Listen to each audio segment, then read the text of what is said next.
So good afternoon, ladies and gentlemen. It's a beautiful, sunny noon hour here in Montreal, which I'm sure all of us, all of you who are joining us from this beautiful city are appreciating after a terribly rainy and cloudy and wet weekend that we had. Of course, a very special welcome and greetings to Yoav Brill, our distinguished guest today, whose film Apples and Oranges you were all able to enjoy, engage, watch, perhaps debate already during the weekend. My name is Csaba Nikolenyi. I'm professor of political science at Concordia University, and I've also been the director of the Azrieli Institute of Israel Studies. As many of you know, this is a very special and very important year in the history of the Institute, as we are marking the completion of the first decade. Yes, it's been already 10 years that we try to bring an informed academic discussion about Israel in all its facets, history, culture, politics, to the campus of Concordia University, and of course, also beyond. And this month, March, is particularly interesting because this month we dedicated to an exploration of contemporary Israeli documentary films.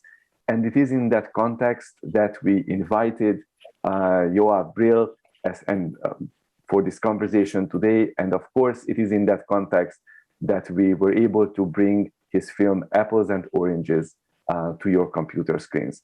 Before we would start the conversation with Yoav, let me just share very briefly and just a very condensed version of his very accomplished cinematographic and artistic biography. Yoav is an animator, he's a filmmaker and also a musician. And he has created pieces both for exhibitions and also for the big screen, as you were able to enjoy. Ishihara was his graduation animated film, which he presented for the Bezalel Academy. And for that film, he won first prize at the Haifa Film Festival in 2010. Hora, a short animated documentary that Yoav made, won the first prize in the Tel Aviv Animation Festival 4 years later in 2014. Both of these were nominated for the Iris Prize in Cardiff's LGBT Film Festival in 2015 and were screened in over 30 international festivals. Remarkable accomplishment. Brill, Yoav, I should say, took part in animating several Israeli documentaries such as Once Upon a Time There Was a King, The Bentwich Syndrome, and The Red House. In 2015, he was chosen to participate in the prestigious Art Omi residency in upstate New York. Yoav has composed several soundtracks for short films and has served as a music critic for the Time Out Tel Aviv magazine. And today, we are truly so fortunate and delighted to be able to welcome Yoav, the maker of Apples and Oranges. Yoav, virtually though, but welcome to Montreal. Thank you so much. Thank you. Prior to the conversation, we started chit-chatting and exploring that, and even before we would get to the film, that you have some very concrete personal connections with our city. As a matter of fact, with Concordia University. Would you be open to opening up your connection, your knowledge of Montreal? Have you been to the city before? Have you worked here before? Just to make it a little bit more personal.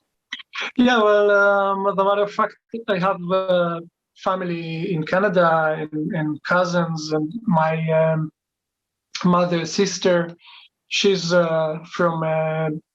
she grew up in a kibbutz like my mother, and she got married to a Canadian guy who came to the kibbutz as kind of a Jewish volunteer. They moved to Canada maybe 50 years ago. So I've been many times to Toronto, and also I got to work on a documentary that was partly produced in Montreal. So the work we've done in 2018 was done in a studio in the city, and I really love to come back someday. It's a great city. We agree, and we very much look forward to welcoming you back. So please stay in touch and don't be a stranger. It will be a pleasure to actually bring you in person to campus and get you to meet with our audience and constituency.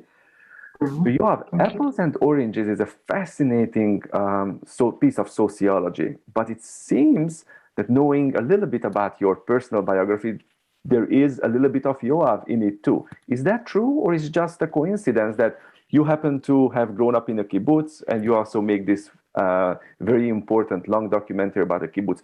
Was there a personal motivation behind making the film? Yes, it's certainly no coincidence, because I knew volunteers, I knew the volunteering culture.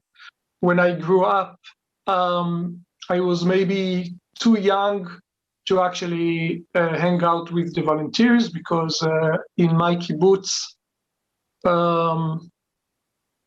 Be'eri is the name of the kibbutz, volunteers stopped arriving in the beginning of the 90s, maybe 22 or 20, I'm sorry, 92 or 93. And there are still ex-volunteers that stay in the kibbutz, got married, and they live in the kibbutz. One of them is my own aunt, because I mentioned my mother's sister, but my mother's brother got married to a volunteer from the UK. So the story was very close to me, and at the same time, it was something of a mystery, because we've seen a lot of documentaries about the kibbutz and about Israel and about Zionism, but the story of the volunteers was almost like a footnote in the bigger story of the kibbutz. But it hasn't been told before as a story of its own, the beginning, the end, and then I set up to do a film about something that I knew personally, but also that I didn't know a lot about. Yoav, what was the immediate inspiration? As you were very correctly mentioned, this was a previously untold footnote in the history of the kibbutz. And even though there has been recently really a very important narration and telling of the kibbutz history in Israel, how did you wake up one day deciding, this is the time, I am now going to tell this story? Was there a conversation? Was there a newspaper article? What was that concrete inspiration to which we can now thank this wonderful film? I think it's questions that I was, always intrigued by, the presence of let's say, foreigners in my own kibbutz, because a kibbutz is a really small village, and we used to think about ourselves as being maybe outsiders, or even within Israel, which is a small country. The kibbutz is a small place that drew so many people from the big world, and it gave us an opportunity to appreciate the kibbutz from the outsider point of view. So it was something that was very intriguing, and I think I always had this attraction to people from other places, and their ability to give you a different perspective on your own place. So the beginning of this film was more focused on volunteers that stayed in the kibbutz, and the initial idea was to investigate this thing of intermarriages, and this clash between two cultures. And while working on it, I realized that volunteering is such a big story that hasn't been told. So it started as a very small idea about personal stories and kind of grew up along with my research. Yeah, then it was about just pitching it to Israeli like TV stations and channel that produce documentaries, and then I couldn't go back. I mean, Right. How long did it take you to make the film from beginning to end? I would say around 5 years. 5 years. 5 years. 5 years from the initial idea, then you get, some development money, which helps you to make some more research and maybe film some footage. And after you have this basic structure to a film, then the commissioner would give you the rest of the money to produce your own film. It was my first feature, so it was a very slow process of understanding how you make a film and when it's time to stop and start the editing process. So it was a learning process for me. And if it's definitely indication of your future success, then your career is off to a beautiful, beautiful start. So, kol hakavod. The project obviously is extremely ambitious because you're not telling the story of one group of volunteers in one kibbutz.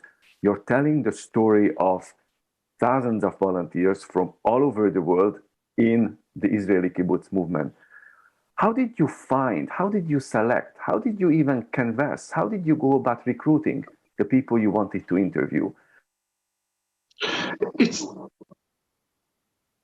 Excuse me? I think I got muted. Let me just see. Can you hear me, Yoav? Yeah. Yeah, okay, great. I just got a message that I was muted. So how did you find the people that you were able to interview and include in the film? Yeah.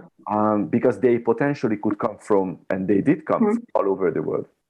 Yeah, it's a really good question because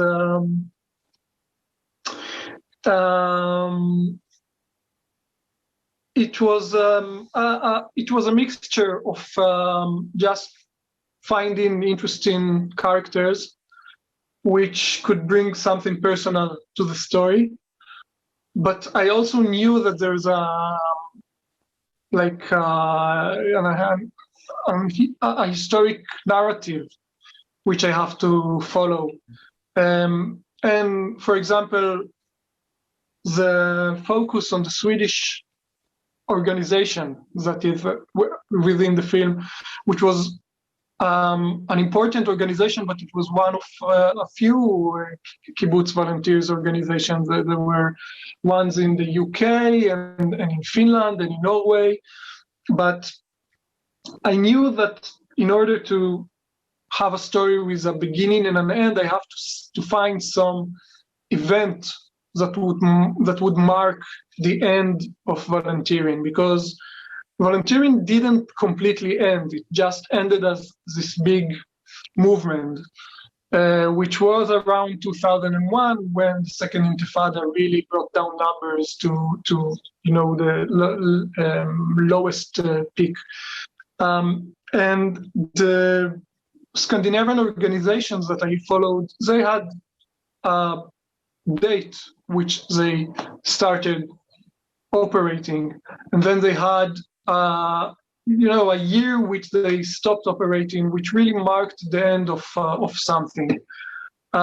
So I was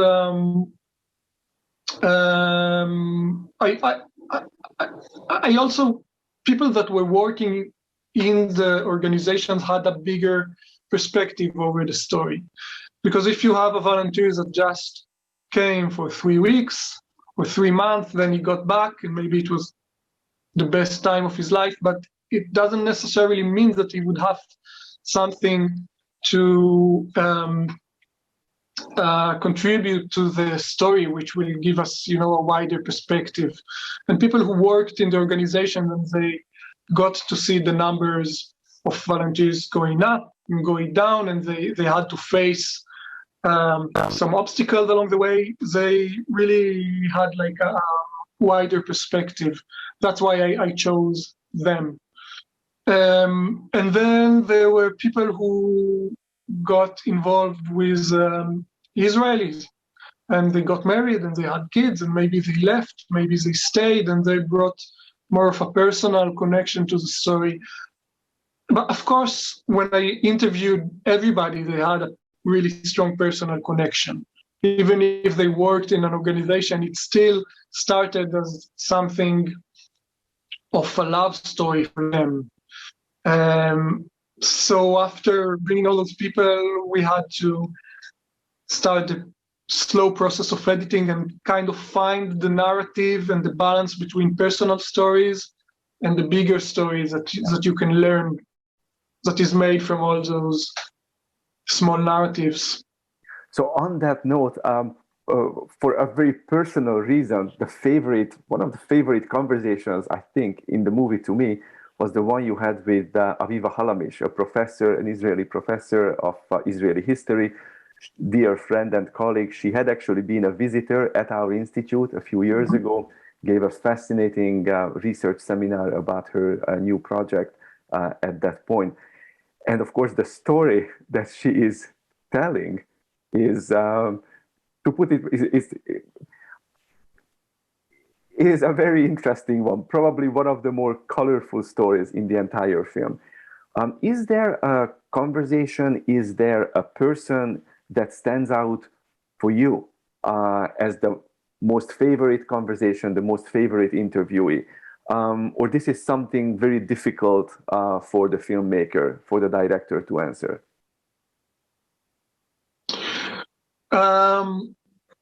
I would say that Paul Moore, the British musician,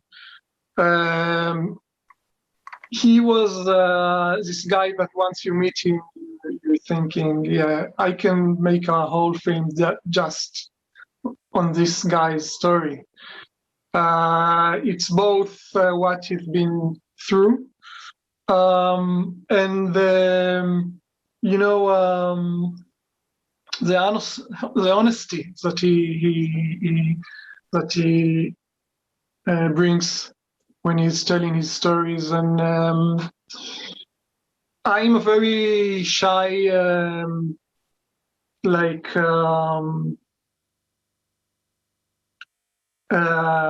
would say, journalist. I mean, I ask questions, but I am afraid of getting, too deep into people's personal lives. But some people are just so open about it, and he really brought some colors that the film needed at a certain point. I would even tell you that at the beginning of the process, I was focusing only on the Scandinavian volunteers, because I decided that maybe this attempt of telling this big story with, people who came from like so many different countries, maybe it's too much of a big challenge for a film.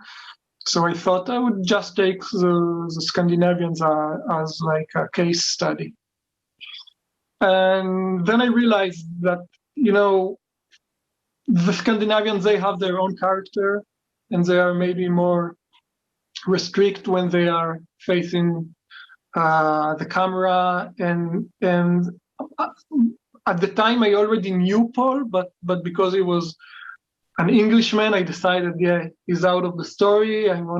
But at a certain point, I thought, yeah, I mean, people are the essence of a film, and I couldn't give up Paul, and I couldn't give up all those different characters that I met only because they came from the wrong. Right. And he definitely brought a lot of color to the story. Can you ask this question again? No, I'm just commenting that he definitely brought and added a lot of color to the story. Absolutely, absolutely. Yeah, definitely. Yoav, one perspective that you very cleverly, I thought, wove into the narrative is the official Israeli policy government perspective on the volunteers and the important contribution that from an Israeli policy perspective they could make. Was that always part of your vision to bring that in, or that was something that just evolved as you kept learning more and more about the story that you wanted to tell?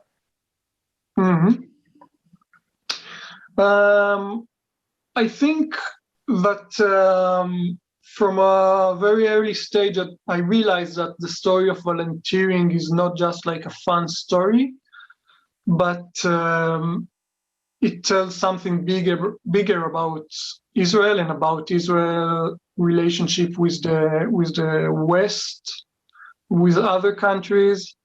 It's about Israel's,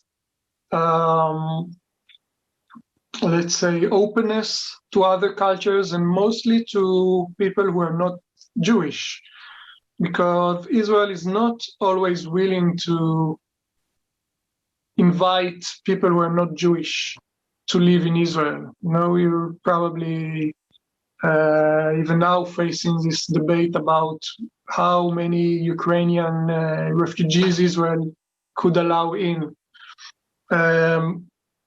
But this was a kind of a unique situation in the Israeli history in which Israel just said, I mean, you are all welcome. You are welcome to see our ways of living. You are welcome to see what's Israel from the inside. Maybe later you'll go back to your own countries and tell the whole world like how fabulous Israel is, or how right we are. So of course Israel had motives, but from personal. But people also had like personal motives. I mean, people liked other foreigners to come into the kibbutz and learn their ways. It wasn't only like a big, political scam, of course. But the whole narrative of how, at a certain point in the history, everybody wanted to come to Israel, and after like 30, 40 years, the same people would go to Palestinian villages or to help the other, quote unquote side. It really wasn't a story only about, volunteers having fun. It was clear that there's something bigger about it. Right. And the film is really not just about them. It's also about Israel and the Israelis and the Kibbutzim and the Kibbutznikim who are changing as a result of these encounters. And you mentioned at the beginning, Yoav, that you yourself had seen some of these foreign volunteers on your own kibbutz. How did that change, the change that Israel experienced, or the Israelis that you brought into the film? What did that mean to you? Were you surprised by some of the experiences that your interviewees shared, or were those perspectives already known to you because you grew up on a kibbutz yourself? So, in other words, please. Yeah, the thing is that I grew on a kibbutz in years that the volunteers only came to Israel to have fun, and there wasn't like deep connection, I would say, between the kibbutzniks and the volunteers. Of course, the youth, had its own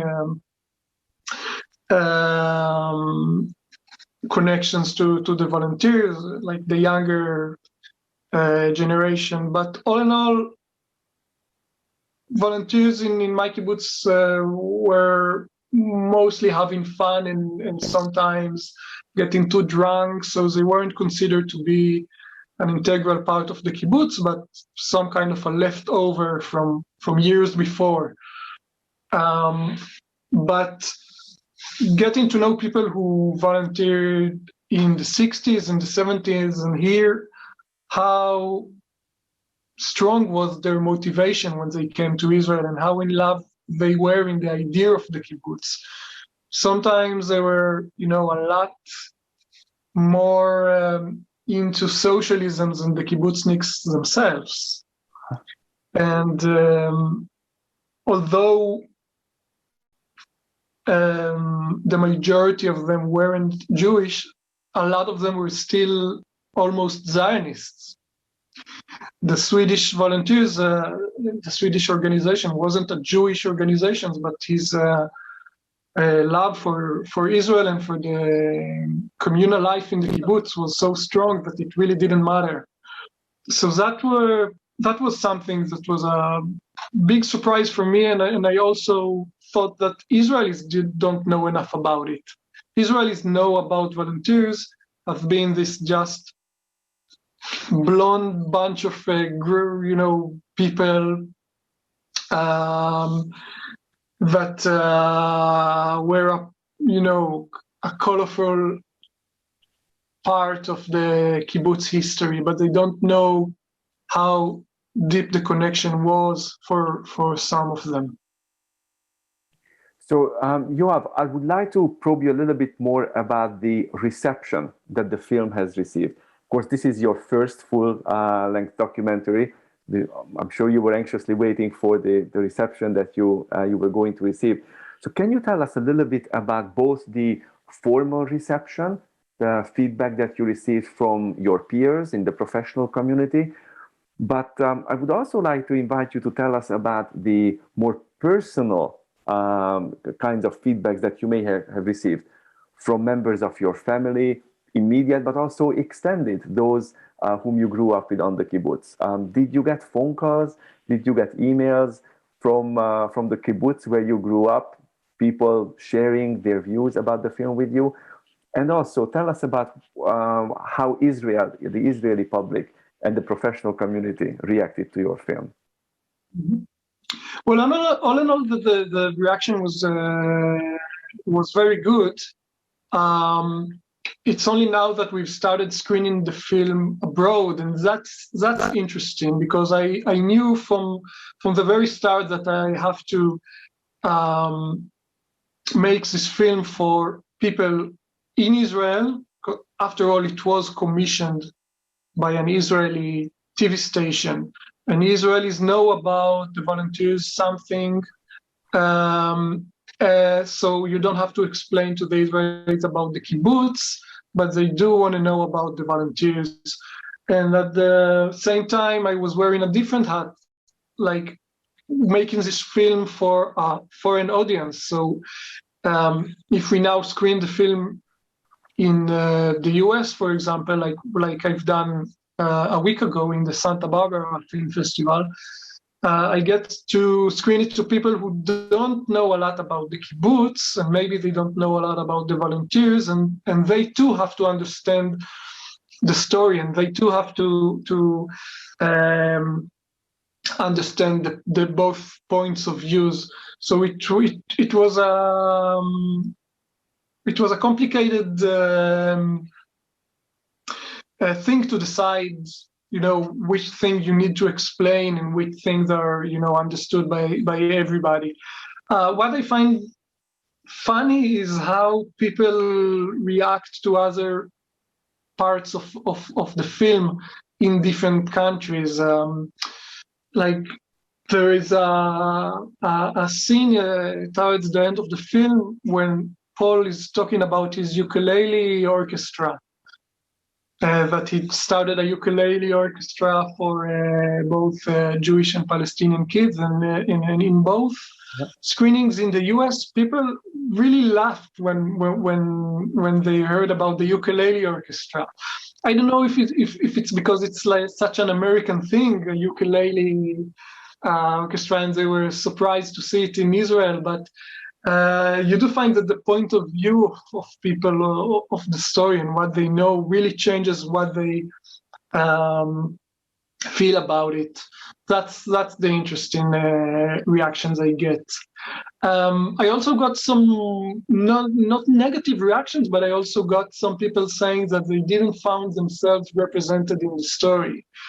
That maybe their volunteering experience was different. Maybe they came from different motives. Maybe their relationship to the kibbutzniks was stronger, and that they felt that the film presented more of the fun aspects of volunteering.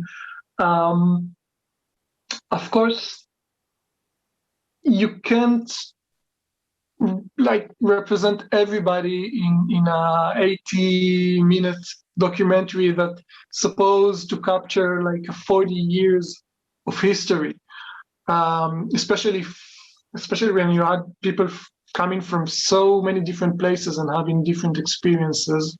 But there was a decision that I made that it won't focus on the Jewish volunteers, but rather on the non-Jewish volunteers. And I think that a lot of Jewish volunteers wouldn't necessarily recognize themselves on screen, because they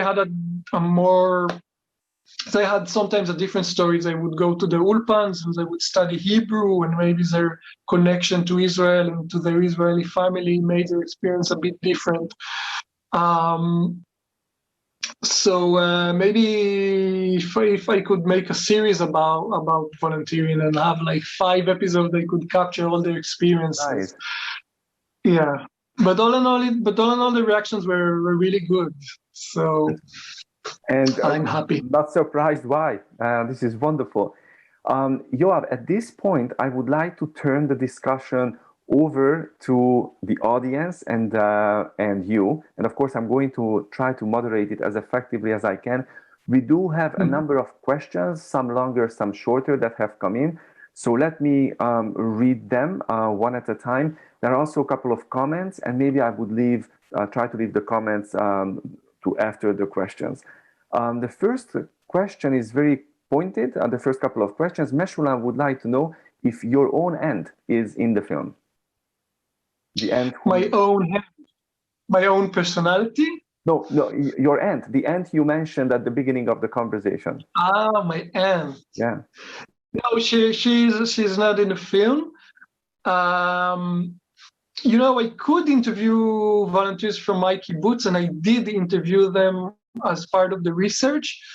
But since I am still part of the kibbutz and I go there every 2 weeks, I decided to, don't mix business and pleasure and films and people you know. You don't want to end up on permanent kitchen duty, right? No, I don't want anybody to be angry with me, and then I have to meet him, in the kibbutz. So, yeah. Next question is from Miriam. Miriam would like to hear a little bit more about the inspiration that the different kinds that drove people to volunteer on the kibbutzim. So you made it really clear that you were looking for non-Jewish volunteers, and that's the story you mostly wanted to tell. What did you learn about, and what should we retain in terms of the motivations that brought them to the country and to the kibbutzim? Was there? I think really the majority of them came to have fun. I think, which doesn't mean that you can't, come to have fun, but to learn and to work and maybe to learn about Israel as well. But you have to remember that they were kids aged like 18 and 19, maybe 20 something. And they just finished high school, or maybe they were taking a break from university. That was their spring break. So it's always a mixture of being young and want to, participate in something bigger, and then just want to meet other boys and girls. There were the volunteers that were more educated about Israel and about communal life, and they really came to learn, and maybe they were not so much a part of the whole partying, and even they were maybe annoyed by other people partying around them when they were more into learning and working.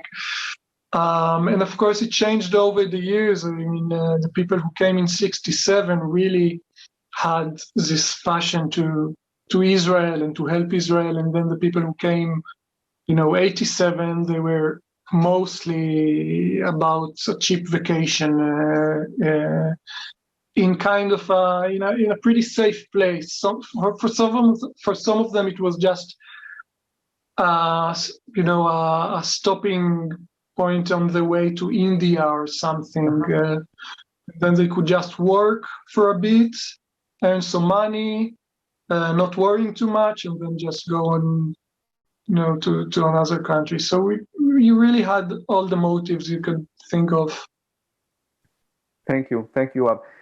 Jonathan would like to ask you two very important questions. One of them is whether there was any point of view that you came across during the film that surprised you personally. And Jonathan would also like to know a bit more information about the Swedish volunteer who opens the film. How did you find this person? And do you know anything about his experience later on in Israel, or he moved on? If you can share a bit more about it. I mean, about the interesting point of view, that will be probably the story of Paul Kember, who was a playwright and who was...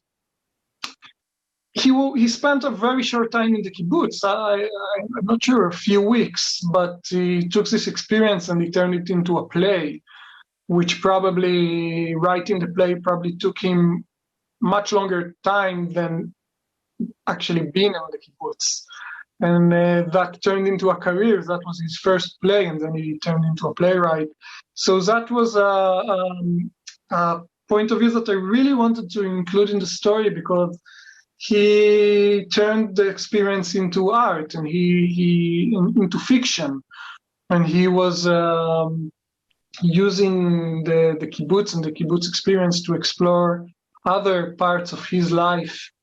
And he never got back to the kibbutz. It was only this few weeks that he stayed there, but it had such a bigger influence on his life.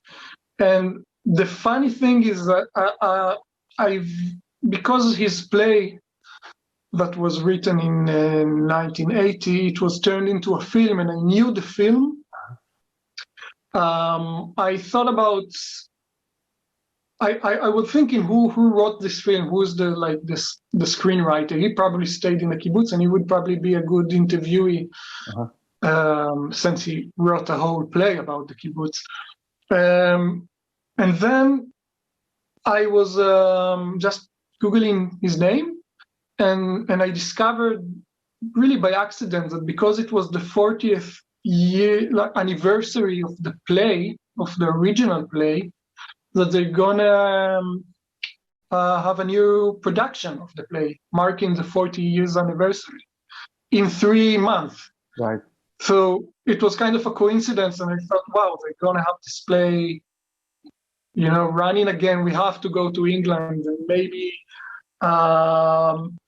cooperate this play into the film and have this, new perspective, new angle, or more of an artistic approach to how we illustrate the story, using the play. And we filmed the whole play, and we recorded the whole play, and we stayed with them for 3 days. Eventually, you can only see maybe 15 seconds of the thing. But this was a really, really nice surprise. That happened by accident. It's kind of those small miracles that happen when you were producing a documentary. Right, you can. And then the Swedish guy that started the film, this was actually the first scene that we filmed. This was filmed before I even had a budget to produce the whole film. It was I was using some development small money that I got to film a scene so I could show it to people. And I knew I had this bunch of letters that I found in the archives of young people writing to the kibbutz, and it was kept in the archives. So I contacted this Swedish researcher, and I gave her those letters, and I told her maybe you can find some of the kids who wrote the letter, and she found Jasper. And we actually took the letter to Sweden, and we gave him the letter. He didn't read this letter for 50-something years. And he really I really got to meet like an interesting character of its own. And he's living in this house with the animals that he's been hunting. So it was a really good, interesting scenery. And that really what kicked the film. Or I'd say started the whole film with a really strong scene. Great, thank you so much. Thank you, Yoav. There are plenty of beautiful compliments coming in the chat box after the event. I would be very happy to share them with you, of course, so that you would read them.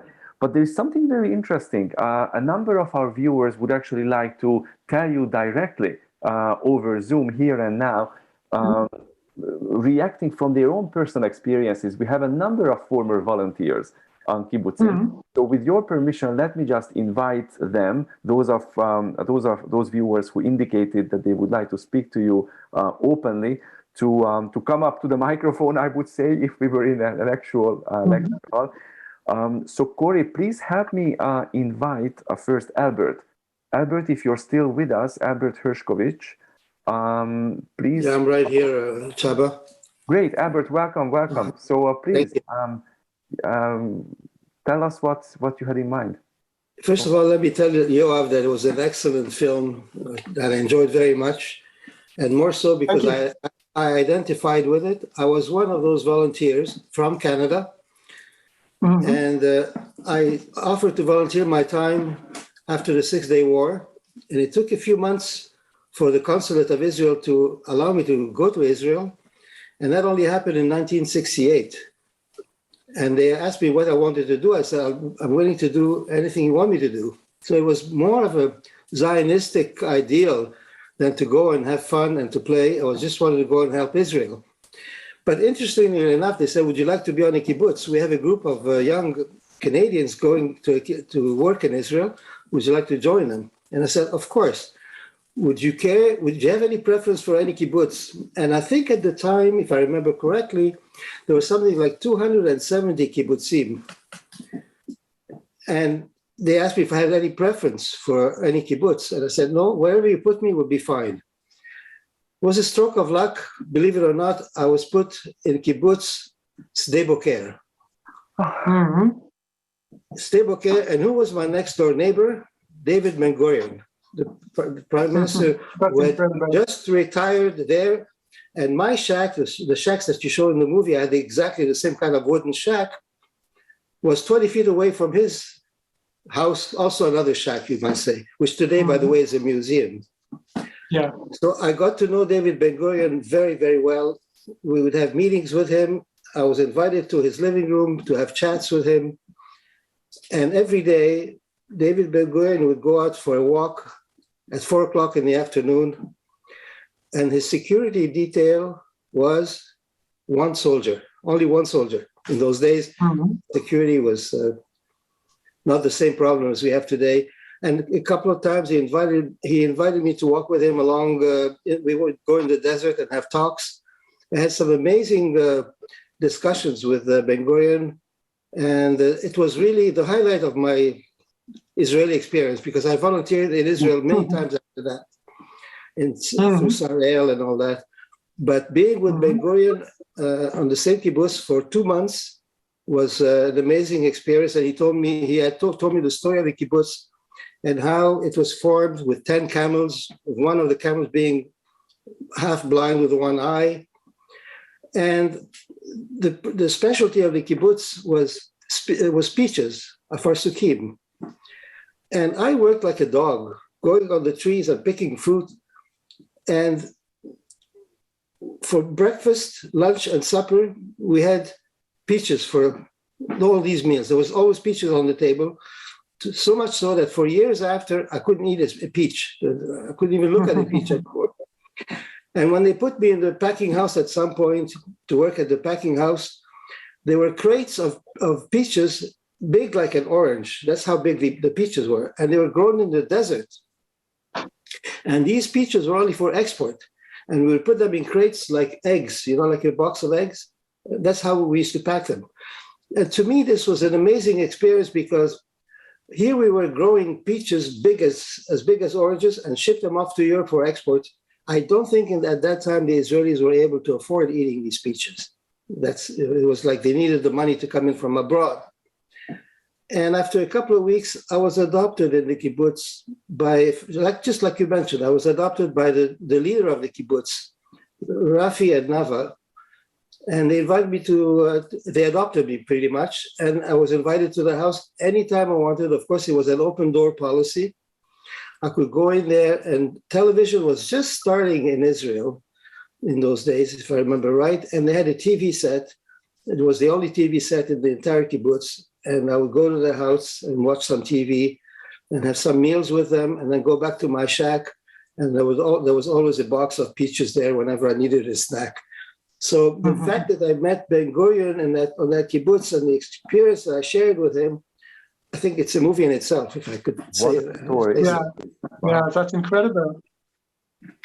I just wanted to share that with you. And there was none of those. There were a few Scandinavians on the kibbutz, maybe 4 or 5, not more.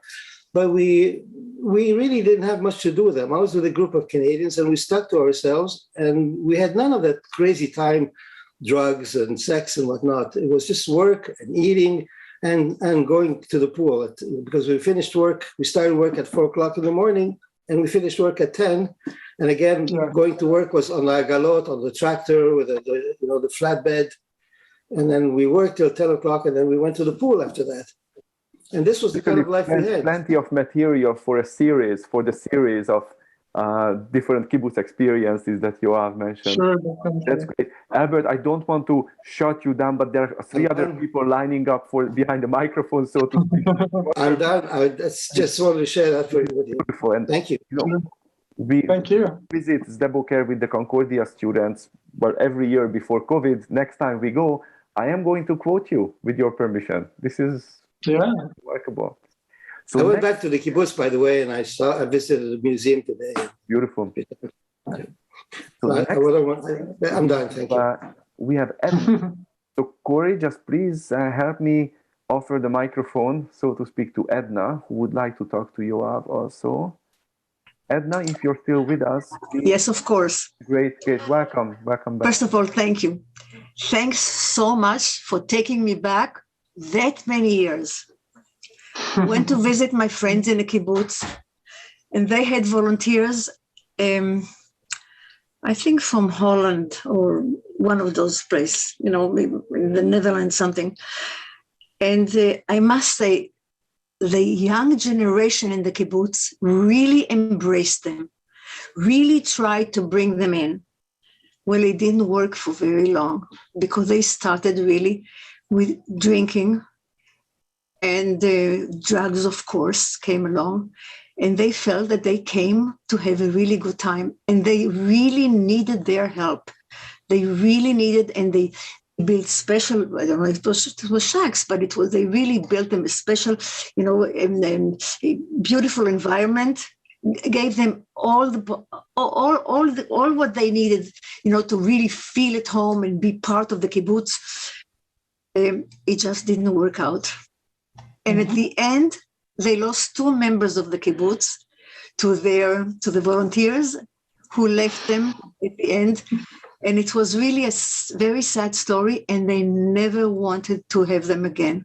Wow. That was a really sad experience. But your movie brought such a beautiful picture of the real time of this volunteerism. I really appreciated it so much. Excellent. And good luck to you. Kol hakavod lecha. Yeah, I couldn't understand if you're from a kibbutz or from the Canadian part of the Israeli part. From the Tel Aviv kibbutz, but it doesn't really matter. But I had lots of friends in kibbutzim, both in the north and in the south, and traveled. But this experience that I had while they were there, it really an eye opener. Really an eye opener. Kol hakavod lecha. Edna, thank you so much for your generosity of comments. Thank you. Next, we have Sarah in line. So, Sarah, if you're with us, please come to the microphone. Here we are. Welcome, Sarah. It's all yours. Okay. Thank you so much. Yeah, just like Edna and Albert, the hard story to follow. I don't have anything quite that dramatic, but yeah, I mean, it was such an important part of my life to then see this film. And I got to see a bit of a series of the history because I was first on a kibbutz when I was 15. My parents took us on our first trip from California to Israel, and my uncle, who's Azrieli, was teaching in Tel Aviv and asked his students, can anyone take my niece and nephew for 3 weeks? So we got to separate ones. And since I was only 15, I actually lived with a family, but then I would go work just half days with the volunteers. So I kind of got both. And my kibbutz mother did not speak English. I had only had a little bit of Hebrew school. So she basically, was in an intensive 3-week Hebrew class. She just went, immersion with a book, and that kind of gave me a basis into Hebrew. So, and enough interest also in socialism in those days and idealism. My brother and I thought we have to create an Israeli Jewish Palestinian kibbutz that will have bagels and root beer and cottage cheese, all the things that Israel didn't have in 1970, and more self-deprecating humor. So I went back instead of my last year of high school to the same kibbutz. And then I was with the volunteers. But again, because I did a month Ulpan and then dropped out because it was actually pretty intense. It was an immigrant, very serious immigrant from not Americans. And I was through with school for a while. But I guess I knew enough Hebrew because I worked in the children's houses a lot. But I also worked with the volunteers and got best of both worlds. And there was no one group, so we had everything, all of Europe represented, which was fantastic because then I went with a Mormon friend who also decided last minute not to go to her last year of high school and hadn't applied to college. And, I said, come with me, and she did. So then we took a year of passes and went and visited all the friends we'd made from the volunteers, but had the best of both worlds because I still had my family that I would visit, the Israeli family, and still in touch with the son. Just recently had a connection because I ended up getting involved with one of the kibbutzniks and going back then 80, 81. And then I really wasn't part of volunteers, and I sensed this more partying atmosphere, but I couldn't tell if it was just because I didn't really know them. But I have sort of a funny story. So my ex was he didn't smoke marijuana at all, but he loved growing it. He's really into plants. So just sort of, despite his enlarged family he'd grown up with, he planted a bunch in the forest. And then also we had a vegetable garden. He planted it there, and the volunteers did find out. And one night just rooted it all up. So just a little story on the drugs, but I really didn't have so much of a connection. But then it was still as an experience as an American, to be working there and meeting so many people from so many parts, and then going back with more Hebrew. I actually got to work in the avocado grafting, and there was a Palestinian there who had been trained by the grafter. I think she may have even won an Israel Prize or some prize for excellence, and she had passed away. So he was in charge of it. So his village was just walking distance away, really got close with his family and got to go there. And actually my ex was close with family in another Palestinian kibbutz. So it was just pretty amazing experience kind of in my late adolescence, early 20s. Mm-hmm. Yeah, but so thank you just for bringing me back to that. And so beautifully the way you did interweave all the different narratives and the history. Just congratulations. Mazel tov. Thank you so much. Sarah, thank you for opening up. That was another beautiful, beautiful reflection and reaction. Thank you. So before I would turn the mic over to our last viewer to comment, who will be Marilyn, a comment came in that I would like to just share with everyone from Linda. And this is Linda's comment, Yoav. I am not Jewish, but after my time at the kibbutz, I came back to Canada and learned Hebrew, hoping to return, but I never did. I was one of those ambassadors for Israel. I think that aspect of the kibbutz dream worked.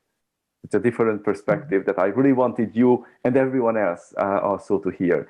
And so the last microphone goes to Marilyn. Marilyn, if you're still with us, I hope you are still able to come online. Marilyn, are you still? I'm here. Here we are. Wonderful. Welcome, Marilyn. Please.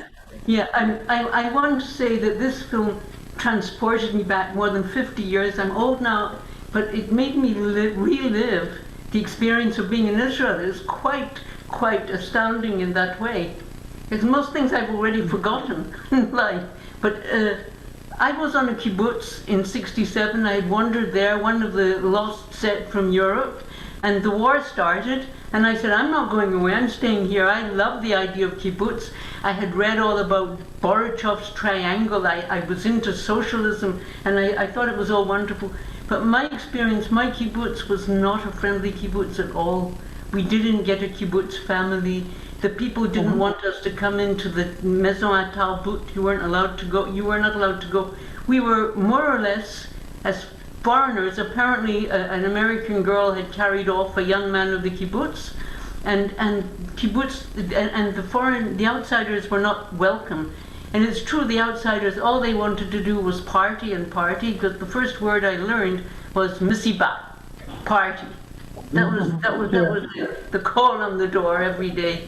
And anyway, I must say that I loved the kibbutz all the same. I had a wonderful Hebrew teacher, and that was what interested me most.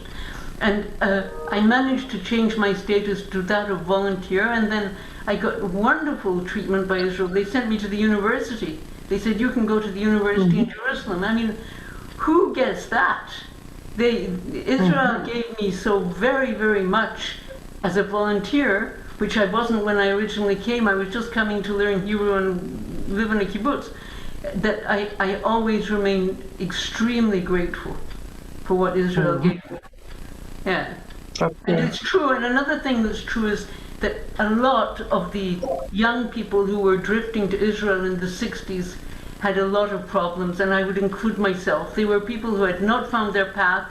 There were people their families didn't know what to do with, and they went to Israel. It was a respectable thing to do. And so that part of the film, when you talked about it, it's accurate. I mean, I heard all the stories. Yeah. So congratulations. The film really evoked a very intense experience, which I lived for I was in Israel for about 5 years in the end. Yeah. Yeah. Thank you so much, Marilyn. Yeah. Thank you for that very personal, honest opening up. Thank you. Sarah, is that an old hand or a new hand? It's new, but it's not. If I just forgot another story, but if it's time, I don't need it. Sarah, we would be very happy to connect you with Yoav to share maybe privately the story, but the hour is almost up. It's actually up, and we only asked Yoav, we only asked 1 hour for Yoav to take away from his evening in Israel, for which we are very, very grateful. And I do apologize to everyone else whose comments and questions I wasn't able to share. We will share them with Yoav so that there would be an opportunity for a post-event conversation. Great. Yoav, look at the reactions, at the very personal reflections that you inspired. To me, it's a clear sign of a huge success. And on behalf of all our viewers, students, faculty, and constituency, I really do want to wish you best of luck and may you grow from strength to strength in your profession. You clearly are off to a beautiful career. Thank you for making the film, and thank you for joining us today. We look forward to seeing you in Montreal or back on the screen or perhaps on campus. Once again, thank you. Thank you. And thank you. And thank you for the opportunity to do it. I had fun. Thank you. Bye, everyone. Stay healthy. Bye. Bye.